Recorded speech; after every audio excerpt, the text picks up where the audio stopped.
il faut sortir de sa zone de confort. Fuck le confort. Confort. Beaucoup en parlent, mais il n'y a pas beaucoup d'exemples concrets. Alors j'ai voulu tester un truc. Ouais gros, j'ai une idée de fou là, mais il va vraiment falloir porter nos couilles par contre. Alors après avoir fait une des meilleures vidéos YouTube sur la productivité en épluchant des dizaines de vidéos et en expliquant le tout en 6 minutes, aujourd'hui, j'ai décidé de vous montrer ce que ça faisait vraiment de sortir de sa zone de confort. Je vais partir 4 jours sans argent ni nourriture dans un pays que je connais même pas. Ah oui, et d'ailleurs, j'ai jamais voyagé en dehors de la France avant. Bref, ça c'était le défi de base, mais vous allez voir que rien ne s'est passé comme prévu. Les gars, c'est quoi ça? Notre vol il est annulé.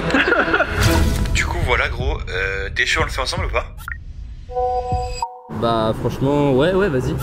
Ok, dans quelques minutes, avec mon pote Leandro, on s'envole pour Birmingham, la deuxième ville la plus grande d'Angleterre. Et comme je vous ai dit, on n'a ni nourriture ni argent. Donc dans cette vidéo, je vais vous montrer comment on a fait pour survivre les 2 premiers jours, tout l'argent et la nourriture qu'on a réussi à obtenir gratuitement et où on a pu dormir sans débourser un seul centime. Mais bon, avant de prendre l'avion et découvrir tout ça, faut que je vous explique pourquoi on est déjà fatigué comme ça. Je n'ai pas la thune. Ok, la veille du défi, on était à Paris. Pour s'entraîner, on s'est dit que c'était une bonne idée de commencer en français. Sauf que ce qu'on avait oublié, c'est que ce genre de défi, les Parisiens, c'est pas trop leur délire. Du coup, jusqu'à 23 h, on était seuls dans la rue car personne pouvait nous aider. Mais heureusement, après 8 heures à demander aux passants, un groupe de gars de notre âge nous a gentiment hébergés dans une paroisse et même passé un peu de nourriture pour le lendemain. Bon, on a dormi sur le sol avec des lumières qui s'allumaient à chaque fois qu'on bougeait, mais sans eux, on aurait sûrement dormi dehors, sous la pluie et dans le froid. Voilà pourquoi on est fatigué comme ça. Bref, on n'a pas le temps de se plaindre, on doit déjà partir prendre un avion pour l'Angleterre. On vient d'arriver et on a déjà un problème. En fait, pour rejoindre le centre-ville et commencer le défi, c'est 3 heures de marche depuis l'aéroport. Non, gros, ça jamais de la vie je le fais à pied. Et jamais je le fais. 3h09 de marche, les mecs, putain de merde. Bon, ok, peut-être que finalement, on n'a pas vraiment le choix en fait. Mais bon, heureusement, après environ 1h30 au bord de l'autoroute, quelqu'un nous prend finalement en stop. 14h07, Birmingham Centre, le défi peut enfin commencer et au moins là, on va vraiment sortir de notre zone de confort.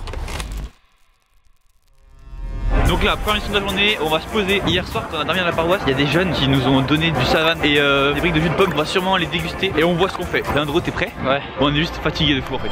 Et ça, c'est que le début. Bon, déjà concrètement, c'est quoi notre zone de confort? En fait, c'est un endroit dans lequel on connaît tout ce qui nous entoure et où on se sent bien. Alors vous allez me dire, à quoi ça sert de quitter un endroit où tout va bien? Eh bien car justement, si on ne prend jamais aucun risque, on pourra jamais se développer. Ok, si on devait mettre notre niveau de stress, de développement et de plaisir sur un graphique, ça ressemblerait à ça. Pas trop de stress et du plaisir. Ça a l'air cool hein, sauf que le piège, c'est que si on reste trop longtemps dans cette zone, notre niveau de satisfaction baisse, car on s'habitue à ce qu'on a. Ce phénomène, c'est ce qu'on appelle l'adaptation hédonique. On s'adapte au bonheur qu'on a déjà, et en plus, on s'est toujours pas développé. Alors du coup, ce serait quoi la situation optimale avec ces curseurs pour se développer, être satisfait et le tout sans trop de stress? Bah j'aimerais bien vous donner la réponse tout de suite, mais pour le savoir, faut d'abord qu'on regarde la situation dans laquelle on est plongé pour le moment. On a un niveau de stress relativement élevé. On sait toujours pas où on est, on sait toujours pas ce qu'on va faire, il n'y a pas de parc en fait où on est, on peut même pas se poser. Un niveau de satisfaction personnelle assez bas. Donc ouais, ça fait vraiment du bien de manger un peu là, ça fait plaisir. Mais par contre, un niveau d'apprentissage plus haut que d'habitude, car on va devoir trouver comment manger et aussi où dormir. Et d'ailleurs, c'est exactement ce qu'on est en train de faire. Là du coup on va aller dans le quartier, on avait dit, on s'y prend tôt, les gens mangent à 18 h je crois, on va commencer à frapper aux portes et demander. Donc on prépare nos phrases et tout. Là on avait l'air assez confiant, mais on n'était pas du tout prêt à la journée qui nous attendait. Ok, il est 16h21 et on fait notre première tentative dans le quartier le plus riche de Birmingham. Ici, à Edgbaston, le prix moyen d'une maison individuelle c'est quasiment 1 300 000 €. Et nous, on va demander si on peut l'avoir gratuitement. Hello, do you hear me? Yes. So it's going to look a little bit strange, but we are two best friends from France, and we're making videos on YouTube, and we've challenged ourselves to go to England without any money and any food. We would like to know if it was possible to tonight sleep over at your house, and in exchange we can do whatever you want, any services like wash your car. Ok, no problem, have a nice day, goodbye. Premier échec, fallait s'en douter, mais bon, parler 1 minute d'affilée pour se faire emballer en 3 mots, ça fait jamais plaisir. Bon après on n'a pas 1000 manières de s'en sortir.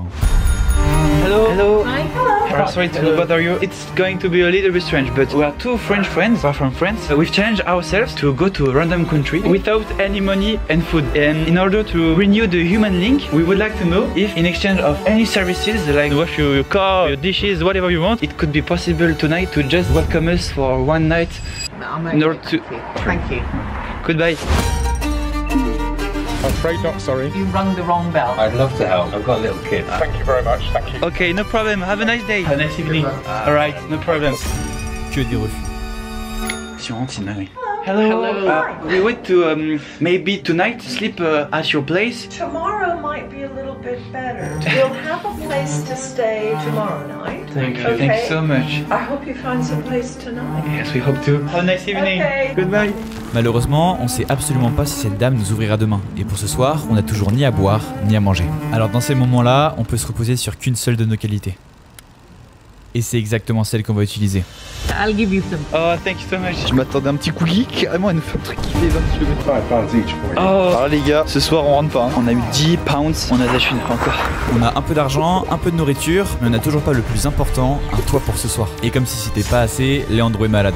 Pas bien, j'en peux plus, j'ai mal aux pieds, je suis malade. Les 3 heures, on t'a pas pas. On a bien fait 20 km là. Avec les sacs immenses sur le dos là, ça fait mal au cul. Ouais, rien qui va là.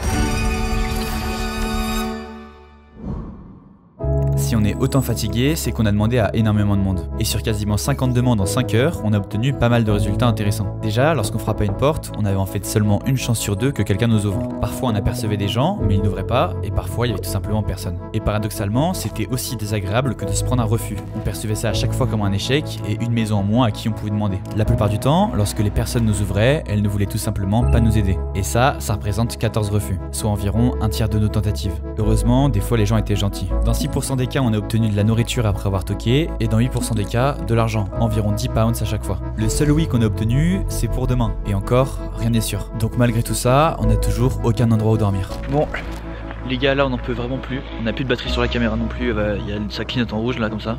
On a mal partout, on est fatigué de fou. On a beaucoup marché aujourd'hui. On n'a plus d'eau.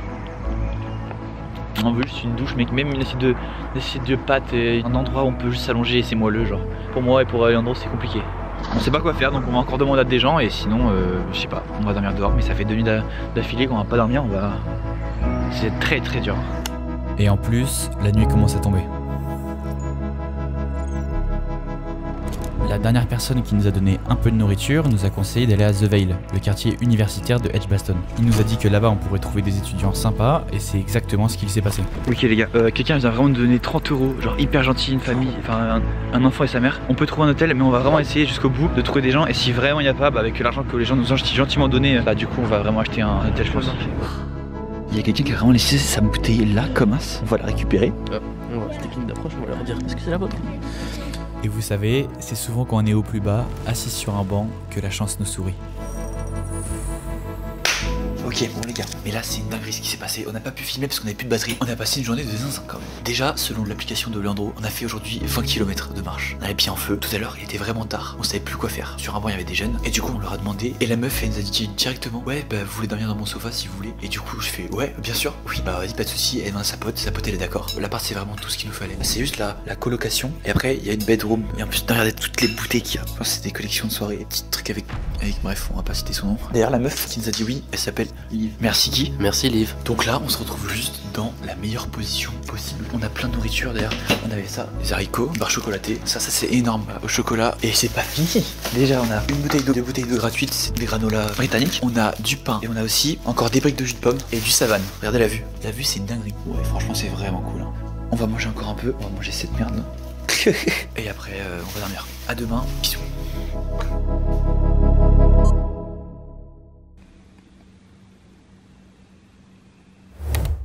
Il a pas l'air bien, hein. La raison elle est simple. Leandro, ça va? Ouais, encore, malheureusement. Ces 2 derniers jours, c'était vraiment compliqué. Avant-hier, on était à Paris, vous le savez. Et là-bas, on a marché plus de 15 km avec les sacs sur le dos, pour finalement dormir seulement 3 heures à même le sol, avec des lumières qui s'allumaient dès qu'on bougeait. Hier, du coup, on a pris l'avion pour l'Angleterre, on a marché 20 km, et on a dormi certes sur un canapé cette nuit, mais toujours avec des lumières qui s'allumaient et s'éteignaient toute la nuit. Que des points négatifs, vous allez me dire. Et bah ça, c'est ce qu'on croyait à ce moment-là aussi. Mais en fait, dans la journée, on allait vivre quelque chose d'hyper intéressant qu'on n'avait même pas soupçonné. Mais avant que je vous parle de ça, nous faut qu'on parte à nouveau vers le centre de Birmingham pour continuer l'aventure. Allez, c'est parti. Hein. Ok, just a little message for Liv. Merci beaucoup de nous avoir accueillis cette nuit, de nous avoir prêté le canapé. On n'a pas le temps de te revoir. Merci beaucoup. Tu nous as sauvés pour la nuit parce qu'on aurait pu dormir vraiment dehors, genre hyper chiant. Leandro, t'as un truc à dire à Liv? Merci. Voilà. J'espère ça se trouve on se reverra. Avec Leandro, on commence doucement à reprendre le sourire après toutes ces péripéties depuis Paris. Et en marchant, on se rend compte d'un truc, que l'on n'a plus aucune responsabilité envers personne.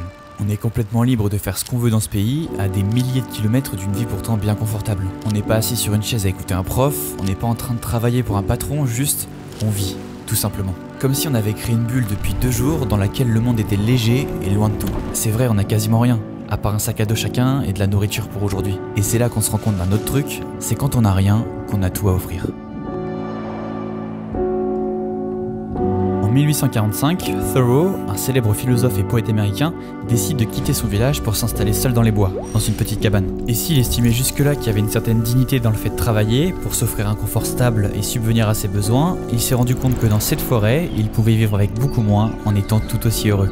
Bah ouais, tous ces biens matériels, tout ce confort, ça a un coût. Celui de s'abandonner au travail seulement pour obtenir des biens qui ne sont pas vraiment nécessaires et ne nous comblent pas forcément. Dans sa cabane, il y restera 2 ans. En 1849, après cette expérience, il écrira un essai, La désobéissance civile, qui restera à son époque assez peu connu. Mais pourtant, un siècle plus tard, cet essai, il deviendra un monument de la littérature américaine et il inspirera des Gandhi et des Martin Luther King. C'est pour ça que dans ces moments-là, les petits problèmes de notre vie s'effacent. Une fois qu'on a compris ce que c'était de chercher toutes les solutions pour obtenir un peu de confort, on devient heureux de vivre, tout simplement. Mais du coup, c'est quoi ce mécanisme si magique dans notre cerveau qui nous fait apprécier de petites choses quand on a connu le plus dur? Eh bien, paradoxalement, c'est le même qui t'enferme dans un train de vie confortable et qui te rend quand même triste, l'adaptation hédonique, qu'on a vu au début de la vidéo. Quand on est chez nous et qu'on mange du sucre, ou bien qu'on scrolle sur TikTok, au début, notre niveau de plaisir bondit, mais il faut peu de temps pour que celui-ci s'adapte et que ces activités deviennent la norme. À ce moment-là, tout ce qui nous procurait du plaisir auparavant nous paraîtra beaucoup plus fade et donc compliqué à faire. A l'inverse, dans notre situation, étant donné qu'on a eu du mal à subvenir à nos besoins, le moindre confort qu'on obtient aujourd'hui deviendra automatiquement agréable. Et c'est là qu'on se rend vraiment compte que dans ces conditions, plus rien n'est grave. Je suis dégoûté. Dégoûté, normal, et tout, je mange mon bout de pain. Il y a ça qui tombe sur sa grosse jambe. Pourquoi moi j'ai pas d'argent? Oh mec, je sens contre ma jambe, c'est mouillé. On prend vraiment tout à la légère. Et vous savez quoi? Il y a un deuxième truc cool. Quand on n'a plus rien à perdre, on tente des choses. Les gars, Leandro, il nous a trouvé quoi? Oh là là. Et j'ai demandé, je me dis bah je vais expliquer tout, puis il m'a fait un truc. Pima. Et même 2 boissons mec. On va se régaler les mecs. Là maintenant, les étoiles s'alignent et on a enfin trouvé la situation optimale qu'on cherchait depuis le début. Déjà, on n'est plus trop stressé pour ce soir, car on semble avoir un endroit où dormir, donc on se dit qu'on peut enfin profiter de la vie. On aurait pu faire le défi et constamment en mode ok, on doit survivre, on doit survivre, on doit survivre. Et en fait, à des moments, on se rend compte qu'on peut se reposer un peu, aussi faire comme tout le monde. En tout cas, voilà. En parallèle, on a aussi appris plein de choses, comme faire face à nos pressions sociales en toquant chez des inconnus et à améliorer notre anglais en communiquant avec eux. Et finalement, on est hyper content de se reposer un peu au restaurant, en plus avec de la nourriture gratuite. Et ouais, il a fallu qu'on passe par autant de galères pour finalement obtenir ce qu'on voulait vraiment. Et si on a bien retenu une chose aujourd'hui, c'est qu'il faut jamais hésiter à faire des choses qui sont inconfortables. C'est vrai que c'est hyper compliqué, que c'est plus facile à dire qu'à faire, même pour nous d'ailleurs, mais plus vous chercherez à faire des choses en dehors de cette zone, plus elle s'agrandira. Restez à l'intérieur pour l'éternité et vous ne pourrez même plus faire un pas dehors. Dans tous les cas, croyez-moi que le voyage est loin d'être fini. Ce soir, on sait toujours pas si la dame va nous ouvrir, et cette vidéo, c'est que le début d'un voyage qui a duré 7 jours au total. Et pendant ces 7 jours, on a vécu tellement de trucs 10 fois plus ouf qu'il faut absolument que je vous raconte tout ça dans une deuxième vidéo. Vous allez halluciner. Si vous voulez pas louper ça, bah vous pouvez vous abonner et mettre la cloche pour voir la suite. Et si vous pouvez pas attendre, il y a 2 ans, on a fait la même chose à Angers et c'était complètement lunaire. Si vous voulez voir la vidéo, je vous la mets en haut à droite. En tout cas, merci d'avoir regardé et à bientôt pour la suite. Je vous aime les mecs.